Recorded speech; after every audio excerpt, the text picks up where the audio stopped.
Durante los últimos meses se han producido importantes novedades en el mundo del trabajo, unas frutos del acuerdo entre los agentes sociales y otras dispuestas por el Gobierno, que marcan el presente y el futuro de las personas trabajadoras en nuestro país. Acuerdos sobre pensiones, reforma laboral, salario mínimo interprofesional, negociación colectiva están redefiniendo el futuro de los ciudadanos y ciudadanas de nuestro país en un momento de recuperación donde, sin duda, está en juego el modelo de relaciones laborales para los próximos años. ¿Qué valoración hacemos desde FSMC-UGT sobre estos acontecimientos y cómo afectan estos acuerdos al sector servicios? Lo analizaremos hoy aquí y lo haremos, como siempre, con toda seguridad. Empezamos.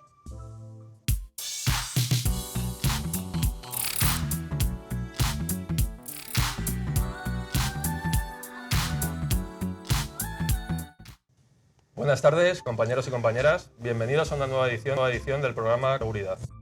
Hoy tenemos aquí a dos compañeros de la Federación Estatal de Servicios, Movilidad y Consumo. Su secretario general, Antonio Oviedo. Buenas tardes, Antonio. Buenas tardes. Y el compañero Diego Giraldez, responsable del sector de Seguridad y Servicios Auxiliares. Buenas tardes, Diego. Hola, buenas tardes. Empezamos con la primera pregunta. Antonio, ¿qué valoración hace la Federación de Servicios, Movilidad y Consumo sobre el acuerdo de pensiones que se aprobó el pasado mes de diciembre con el consenso de los agentes sociales y el Gobierno?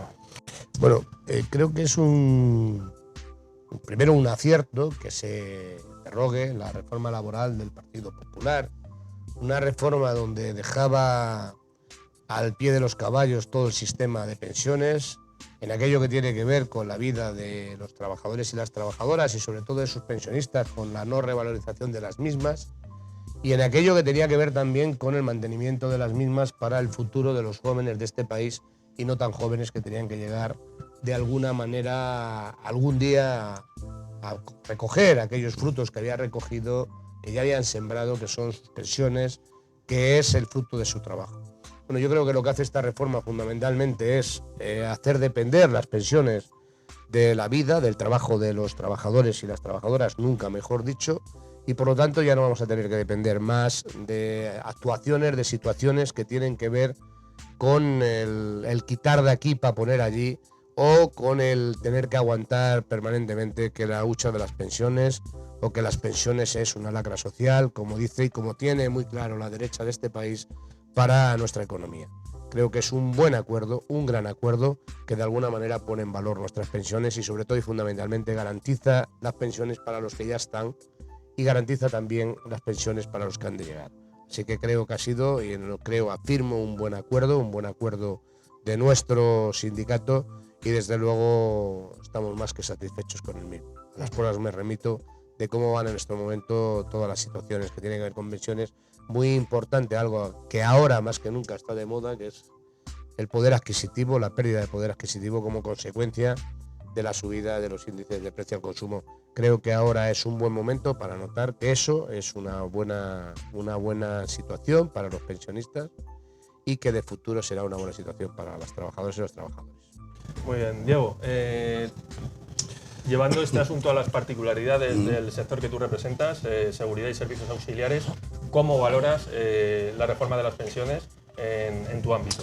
Bien, mira, yo creo que en un ámbito global, como decía nuestro secretario general, evidentemente todo lo que sea fortalecer la red de pensiones para los trabajadores y trabajadoras de este país en general, yo creo que tiene que ser valorado positivamente y mucho más cuando además es fruto de un acuerdo entre los agentes económicos de este país.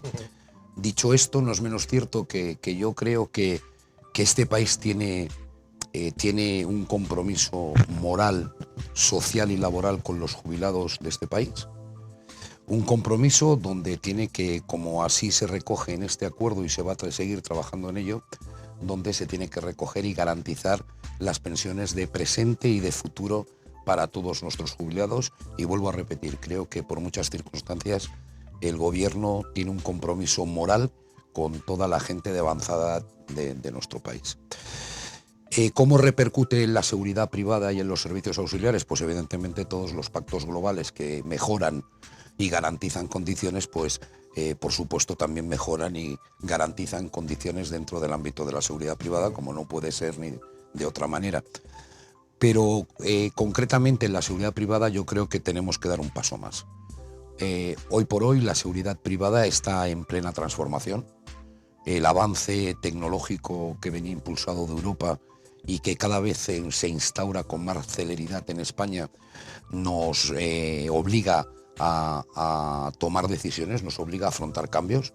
Un cambio importante va a ser, como no puede ser de otra manera, el qué nuevo perfil tiene que ingresar en el sector ante los nuevos retos tecnológicos. Eso lo estamos abordando ya como UGT en el Ministerio, con la posibilidad de un ingreso desde la formación profesional como vía de acceso a la profesión futura de seguridad privada. Pero por otro lado también el sector necesita buscar una salida digna a todos aquellos trabajadores y trabajadoras de la seguridad privada que en líneas generales tienen una avanzada edad. Eso se llama garantizar sus pensiones de presente y de futuro, pero también se llama volver a la senda de la recuperación del contrato de relevo y volver también a la senda de la exploración de los coeficientes reductores. Los coeficientes reductores los tenemos situados en el Ministerio, tristemente estancados en un ministerio que yo creo que tiene que abordar con claridad el jubilar en condiciones dignas al sector de la seguridad privada. Y vuelvo ya a repetir para acabar con la pregunta que me has formulado, el sector de la seguridad necesita recuperar ese contrato de relevo, necesita hablar de coeficientes reductores, porque al igual que necesita transformar el sector, al igual que necesita perfiles de ingreso a la profesión mucho más vinculados a las tecnologías, también necesita jubilar a los trabajadores y trabajadoras de avanzada edad en condiciones dignas y, en definitiva, en las condiciones que han merecido durante tantos años de permanencia en su actividad profesional. Esta reforma del modelo de pensiones también ha llevado a un gran acuerdo en el ámbito de la reforma laboral. Una reforma que también deroga la anterior del Partido Popular. En ese sentido se ha hablado desde algunos ámbitos de una reforma descafeinada. Sin embargo, estamos viendo los resultados positivos para el mercado de trabajo de esta reforma que, como digo, surge del consenso de agentes sociales. Hoy, por ejemplo, se daba un dato de empleo importante, y es que los contratos fijos se han disparado. La cifra es al 139%. En este sentido, ¿cómo se valora la reforma laboral por parte de la Federación, teniendo en cuenta que en nuestra Federación, en la de Servicios, Movilidad y Consumo, probablemente se den los sectores de actividad más precarizados salarialmente y que necesitan unas mejoras más específicas? Antonio. Bien, se valora bien porque, entre otras cosas, hemos avanzado, hemos dado un paso muy importante, sobre todo en aquello que tiene que ver con la reforma laboral del Partido Popular. Una reforma laboral que, por cierto, estaban cansados y se cansaban todos los días de decir que era la misma que ellos tenían, pero que nunca llegaron a votar.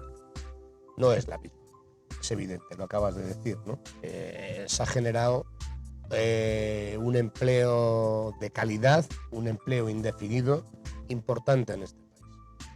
Eso hace la reforma.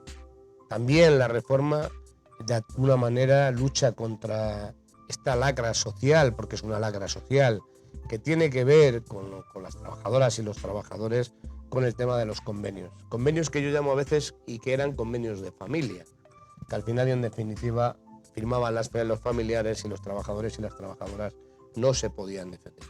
Con la prevalencia de los convenios sectoriales, lógicamente ocurre que este tema se ha terminado y se ha acabado. Y es verdad que ahí tenemos que estar finos los sindicatos y todos aquellos que podamos colaborar, ayudar a aquellas empresas pequeñas que tienen que ver y que al final y en definitiva son cada día más dadas a amenazar a los trabajadores y a las trabajadoras por hacer cumplir la ley. Por lo tanto, tienen que saber todas las trabajadoras y todos los trabajadores que nos van a tener al sindicato para reivindicar y para, de alguna manera, denunciar allí donde no se cumplan los acuerdos, que, por cierto, como bien decía el compañero Diego, son acuerdos de toda la parte social que constituye este país. Es decir, aquí está la patronal, están los sindicatos y está también el gobierno. Por lo tanto, nada que objetar. Tiene mucho que ver también con la estabilidad en el empleo, tiene que ver también con la ultraactividad. En fin, en definitiva, es un buen acuerdo de reforma. No está todo por hacer, faltan cosas por hacer, pero mirad, yo estoy cansado de escuchar a algún sindicato que pasaba por aquí de que esto, bueno, todo tiene problemas, pero la realidad y la satisfacción de los que hemos firmado este acuerdo es que hoy la mayoría de los contratos que se producen en este país son contratos indefinidos. eso no tiene contestación. Eso a lo único que beneficia es a los trabajadores y a las trabajadoras. Por lo tanto, aquellos que en su día no se sumaron, pues desde luego animarles a que se sumen, porque desde luego es un buen acuerdo. Que hay que seguir con la derogación de la reforma laboral del PP, por supuesto, pero hay que empezar por algo, y ya hemos empezado y hay que continuar. Por lo tanto, buen trabajo de nuestros sindicatos, buen trabajo de nuestros compañeros de la Confederación, buen trabajo, en definitiva, de todos aquellos representantes y aquellos que representan la sociedad y están presentes para mejorar la vida de los trabajadores y las trabajadoras, como no puede ser de otra manera. Diego, esto que comentaba Antonio Oviedo sobre los beneficios que está ya reportando la nueva reforma laboral, ¿cómo se traducen al sector de seguridad privada y servicios? ¿De alguna manera hay un antes y un después en el sector después de la reforma laboral? Sí, mira, yo creo que es una reforma laboral que viene a cambiar con claridad lo que tienen que ser las relaciones laborales y también el modelo productivo de las empresas en este país. Evidentemente que es un primer paso donde se ha modificado esa reforma, tendremos que seguir trabajando en modificar más cosas, como no puede ser de otra manera, pero es un punto de inflexión para hablar de empleo, para hablar del modelo de empleo que necesita este país y para hablar del modelo de empresas que necesita este país, que no puede ser otro, de empresas comprometidas con los derechos laborales de sus trabajadores y trabajadoras. El efecto en seguridad privada es letal y además son hechos objetivos. Con la anterior reforma, la seguridad privada ha visto cómo se torpedeaba la negociación colectiva estatal con los convenios de empresa.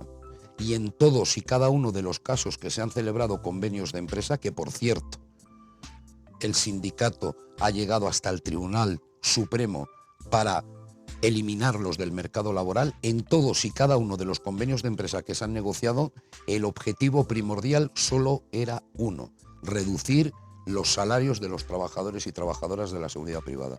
Yo creo que por fin esa reforma laboral hace lo que tiene que hacer, que es que prevalezca el convenio sectorial sobre convenios de empresa, y a partir de aquí, quien quiera negociar un convenio de empresa sabe lo que tiene que hacer: mejorar el sectorial, no rebajarlo, porque al final esta reforma laboral ha servido para establecer en la seguridad privada un modelo de empresa con una única apuesta de acaparar mercado a costa de reducir las condiciones laborales con sus trabajadores y trabajadoras, y evidentemente era un hecho durante muchos años hemos venido denunciando, durante muchos años hemos venido reivindicando, y por supuesto que fruto de la concertación social hoy tenemos otra situación de empleo en el país a nivel general, tenemos otra situación de empleo en el país a nivel de seguridad privada, tenemos que seguir avanzando en acuerdos sobre otras modificaciones que también merece el mercado laboral de nuestro país, pero en definitiva es un primer paso para establecer cada vez con mayor claridad que este país necesita empresas comprometidas con sus trabajadores,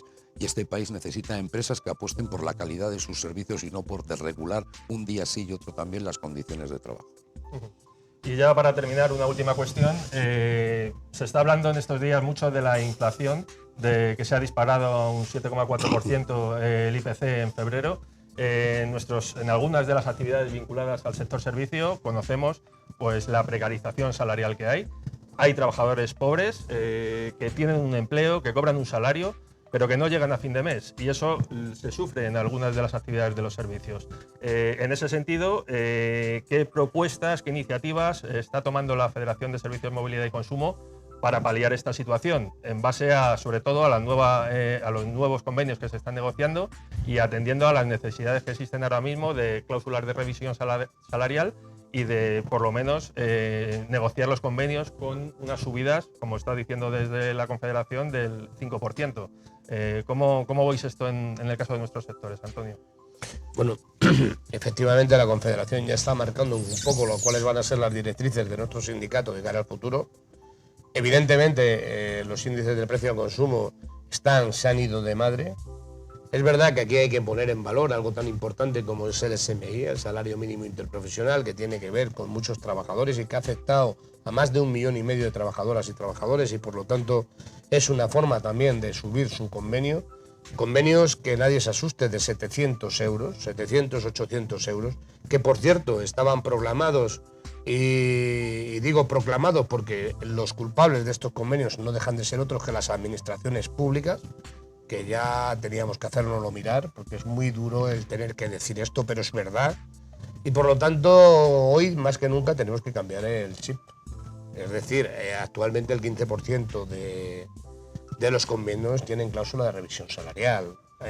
Hace ya unos años la cláusula de revisión salarial era algo sagrado y estaba en torno a un 70%, ¿no? Yo creo que no sé si tenemos que llegar a que sea el 70% de los convenios. Lo que sí que sé es que debemos de garantizar los salarios, los salarios suficientes para poder vivir. Esos de los que hablabas, de que generan y de que en algunos de los casos rozan la pobreza, que además existen, lo acabo de decir yo, salarios de 700 euros, los cuales no se pueden permitir y que a la hora de negociar un convenio, pues incluso las empresas se ponen burras.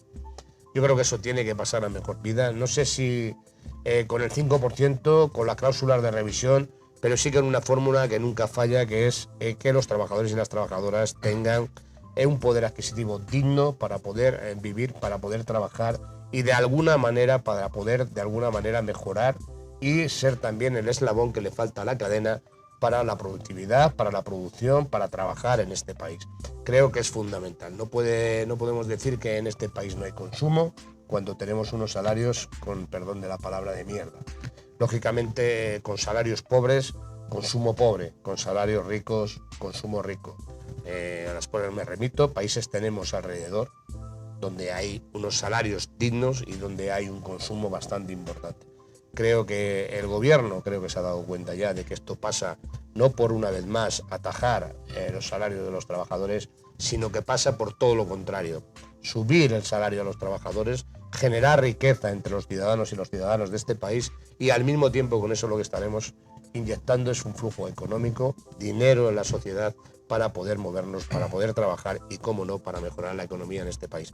Creo que lo demás es hacer trampas. No puede venir un señor del Banco de España a decirnos, o no me voy a meter, o otro señor que no sabe ni lo que gana porque todavía no se ha enterado, porque ni lo ve, porque es difícil verlo por los números y los ceros que tiene, a decirnos que 1.000 euros es una subida que puede poner en riesgo a las empresas de este país y la economía del mismo.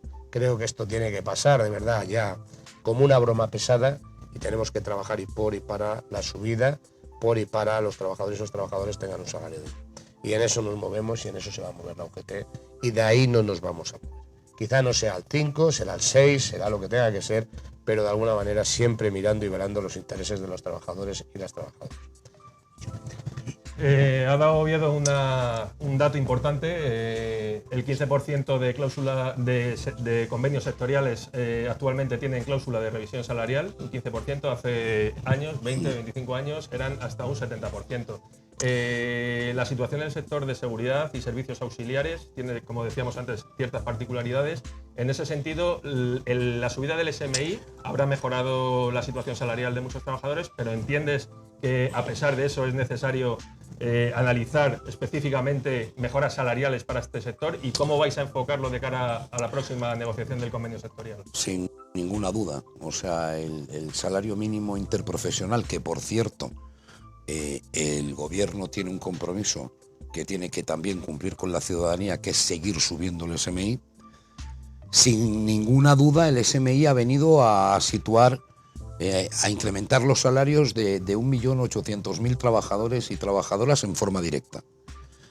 Y además eso centrado en lo que es el sector de seguridad y servicios auxiliares, yo creo que ha sido uno de los principales impulsos desde la campaña iniciada por nuestro sindicato de Ponte a 1000, ha sido uno de los principales impulsos que ha logrado que hoy por hoy contemos con un convenio sectorial de servicios auxiliares. Un convenio sectorial de servicios auxiliares donde a primeros de año establecimos el incremento para el 2022 en un 6,5, tal como estaba situado el IPC en ese momento. Tenemos un segundo elemento que es el convenio de seguridad que deberemos afrontar en los próximos meses.